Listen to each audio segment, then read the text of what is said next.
OK, it's been widely reported, of course, throughout the pandemic that hospitality and leisure businesses have been badly affected, and Omicron is no different. The government have decided, as a result, to allow businesses to apply for one-off cash grants of up to £6,000. They say over £700 million is available to help those needing help.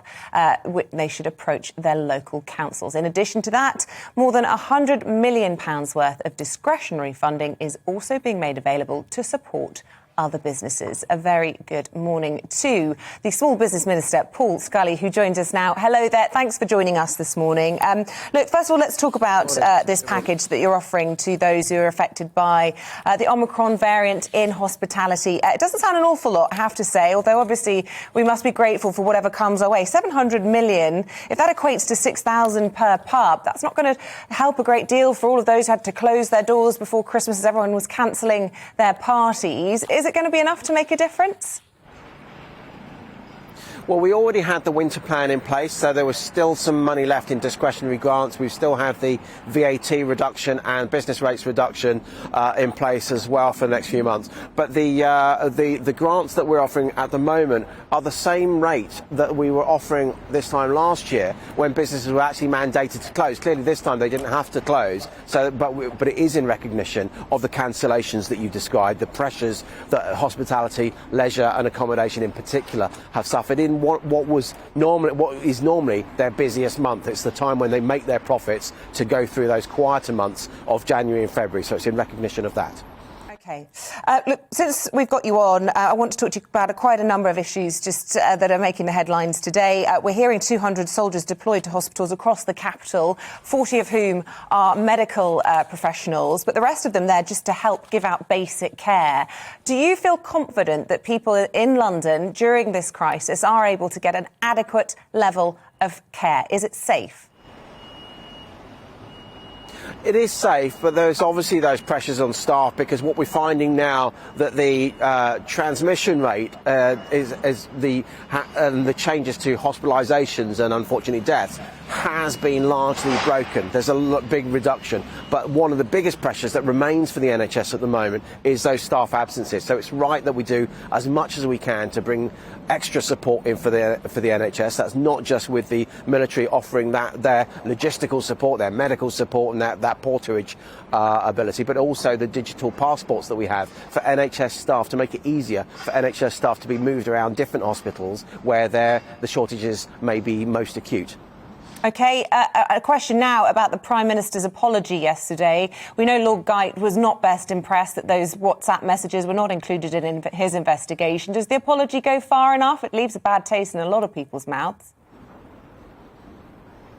Yeah, I think it does, because what the fact of the matter is that those messages just were not available at the time of Lord Geidt's original investigation, because there was a well-publicised security breach around the Prime Minister's telephone number last year, and so for security reasons that just was not available for them to share with him. But the key thing in Lord Geidt's findings following the exposure of the missing exchanges was that he doesn't need to change his view that there was no breach of the ministerial code. Clearly we need to make sure there's good scrutiny. The Prime Minister has apologised for the fact that these weren't available, but I think there were valid reasons why that was so.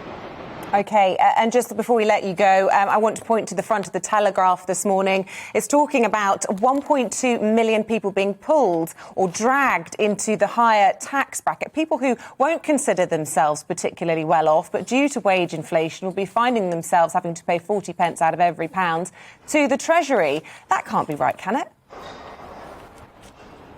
Well, I think the wage inflation for many people is a good thing to increase their wages. Nobody is going to have less take-home pay following in the new financial year, but the basic rate of allowance is actually the most generous in any of the G20. So and the increases that we've made to the basic tax threshold, it means that it's increased by something like 50% over the last 10 years. So we're protecting the most vulnerable, the lowest paid, but we're also making sure that whilst our economy is growing those increased revenues that needs to be shared in terms of making sure that our public finance sector and public finances are protected and the public services are paid for, including the NHS, which is suffering that pressure that we've just been talking about.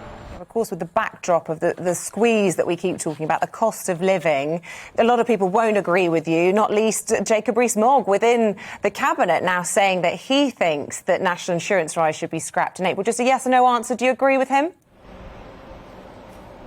Well, in terms of the national insurance rate, that's a slightly different thing from the tax threshold, clearly. But no, of course, but it's all related to the squeeze on the cost of living. So just a simple answer will suffice. Do you think it should be scrapped in April? It will pay for social care that hasn't been tackled for a number of years. It means that the top 14% of earners will pay about 50% of that levy. So it's right that that burden is borne by the people with the broadest shoulders.